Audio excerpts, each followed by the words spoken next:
All right, here you go, little dog.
Talking about the Meier Mustang. Now, as always, welcome. My name's Elliott. You're watching Ricky Ski Reviews, and today we're talking about the Meier Mustang. Now, these skis were provided to me by Meier, but I am not paid by Meier. I do an affiliate link, as I do with every brand, but I am in no way paid by them or any other ski brand. So this is my honest opinion. Big shout out to Meier. As always, they are one of the bravest ski companies I think out there. They sent me skis to review honestly, and they've never once had a note, been like, oh, I think you should have said this different. No, they're just like, give your honest opinion. We don't pay for reviews, and I don't charge for reviews. And it is always a pleasure to test out their skis. Also, full disclosure, they did send my wife a pair of skis for Christmas, but that does not shape my opinion. But I don't know, it could be a conflict of interest. Maybe you want to know. I'm all about full transparency. I did not ask them to send my wife a pair of skis. They just showed up around Christmas. I'm super grateful. My wife has had the same skis since high school. Actually, I think I got her a pair when we were first together. Anyway, she's got really old skis. Anyway, not important. I'm grateful they did that. And honestly, it is kind of cool because, my wife is the one who really supports our family. This is a passion project. But anyway, I just try to be transparent with you guys so you can see any biases that may have kind of leaked in. It's not going to shape my opinion on skis. I wasn't even really part of the transaction. I was just kind of an onlooker, but I don't know. It's always important for me to disclose stuff. But like every brand sends skis that I keep, and I'll give them to Zach or other people that help me with the channel. And there's no one that helps me more with the channel than my wife, who supports our entire family and allows me to make these videos. So anyway, with that out of the way, let's talk about the skis, what you really want to know about. So, starting out, these skis I skied in a 173. That means they're around, I think, about 1,720 grams, give or take, which means they have a 14-meter turn radius. They are made in America, made in Denver, Colorado. I think the website said they have like a 3-year warranty, something like that. It's got a very healthy amount of camber.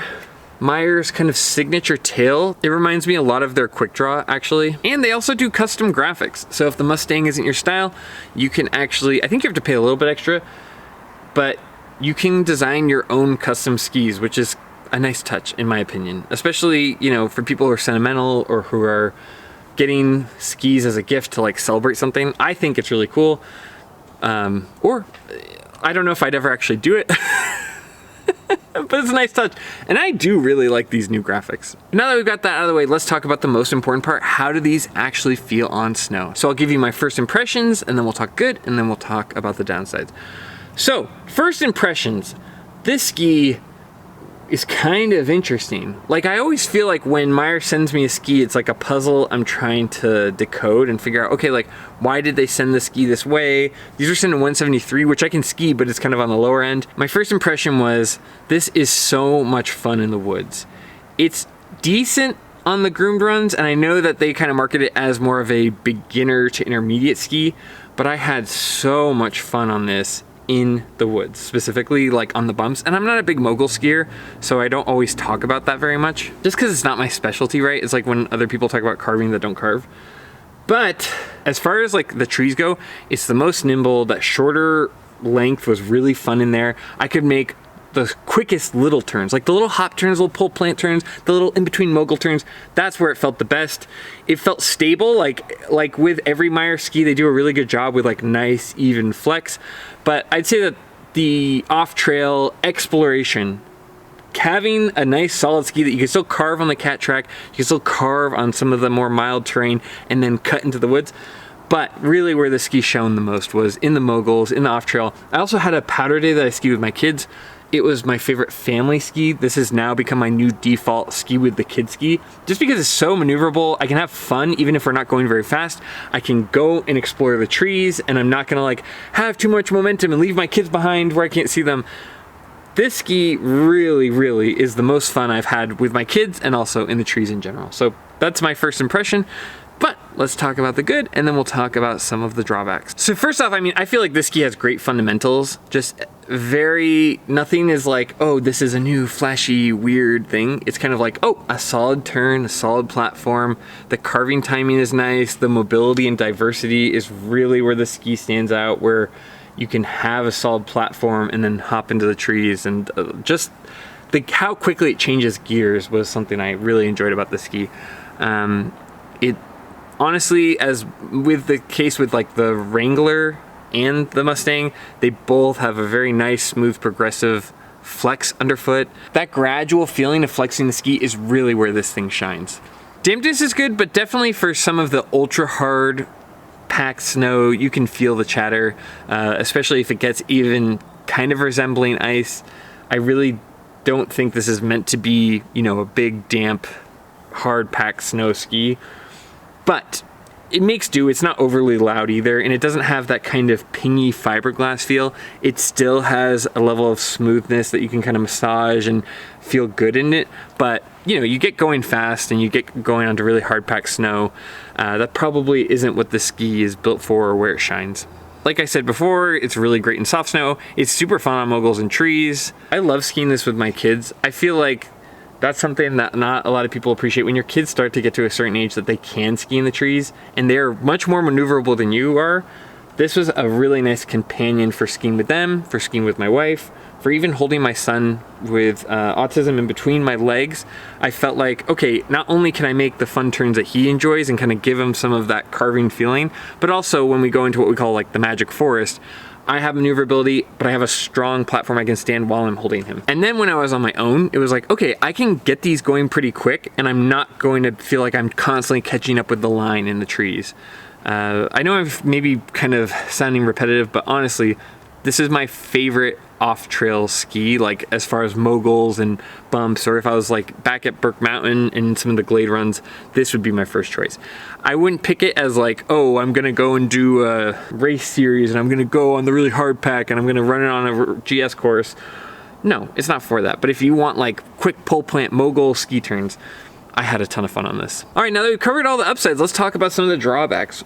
As I said before, when this ski gets going fast, it holds stable. I didn't really feel a lot of speed wobble up until I got to the low Super G, kind of high GS tuck turns. Then yeah, you'll see a little bit of side to side wobble, especially if it's windy. But what I did feel it in especially is on that hard packed snow, it really struggles. The other thing I felt, and Zach felt this too, is that when you're carving, especially in the hard pack, you don't really feel it in the soft snow because you can sit on that comfortable tail. But when you get on really hard packed snow, there's kind of a weird spot just kind of below the underfoot. And Zach sent this to me independently. Like I didn't prime him for this, but I was like, yeah, I felt the exact same thing. I was hoping you'd say that.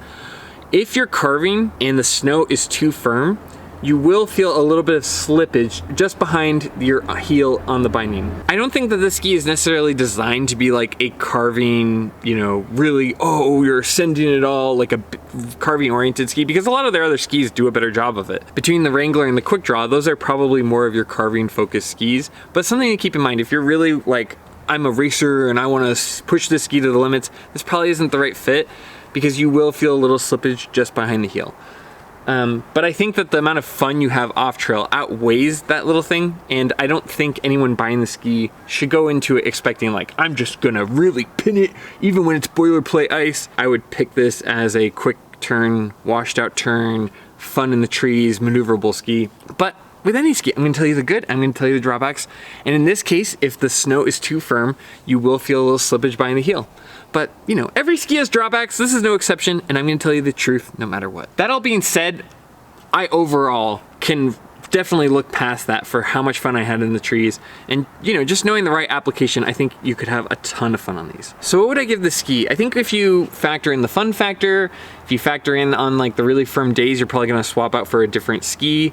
But these are handmade, made in America, made in Colorado. They're not, you know, a $2,000 ski. These go for $895 and currently they're $715, and I will have a link down below for that. But honestly, when you factor in the value of having a handmade ski that's made ethically, it's made with environmentally friendly materials, that it's made by an actual person that you can call, it comes with a long warranty, you can custom make it, the list goes on and on. I think the value here is tremendous. And one thing I found is now that I've skied other skis in the woods, I find myself missing these because it's like, oh, if I have powder, I can ski these, you know, up to maybe 6, 7, 8 inches. Then after that, they're gonna submarine. But just skiing in the trees, skiing in the moguls, I felt like it set a whole new standard for what I enjoy. And a lot of other times I'm like, oh, these other skis are kind of a lot in the woods, whereas I could be on the Mustangs and having a ton of fun. It does have some drawbacks with the carving. It does have some limitations with that kind of towards the tail grip, but overall I really enjoyed these skis. So for me, as someone who's not paid by anyone, just giving you my honest opinion, this is an easy 8.2. I think if you're looking for a mogul or glade ski, you should absolutely check this out. At the very least, see if you can try it, or if you're in the Colorado area. I think otherwise you would probably have to just order it. But I think the value's there. I think it's got such a fun factor. I always have people asking me about this brand when I'm on the chairlift. If I was looking for like a mogul tree glade ski, this would be my first choice. It does have a couple drawbacks, but that's every ski. So honestly, I think it's an 8.2 and I had a ton of fun on these. So anyway, that's the end of the video.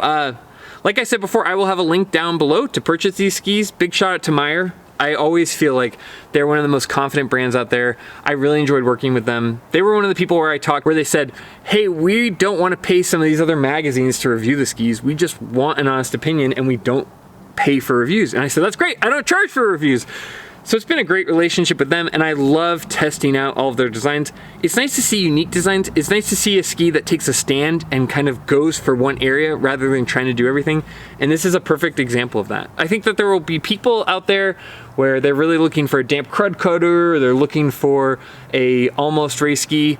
But for people looking at moguls and looking at a tree ski, I have yet to find a more fun option. So anyway, thanks to Meier. Please use those links. If you like this kind of content, please consider liking and subscribing. These are smaller brands and they don't tend to get as much attention with viewership, but I don't care. I'm not here for views. I'm here to test skis, and this was a blast. We also have channel memberships if you want to support the channel that way. But I don't know. As always, just thanks for your time. Thanks for taking time out of your day to watch my videos. It means a ton to me. And as always, I'll see you in the next one. See ya.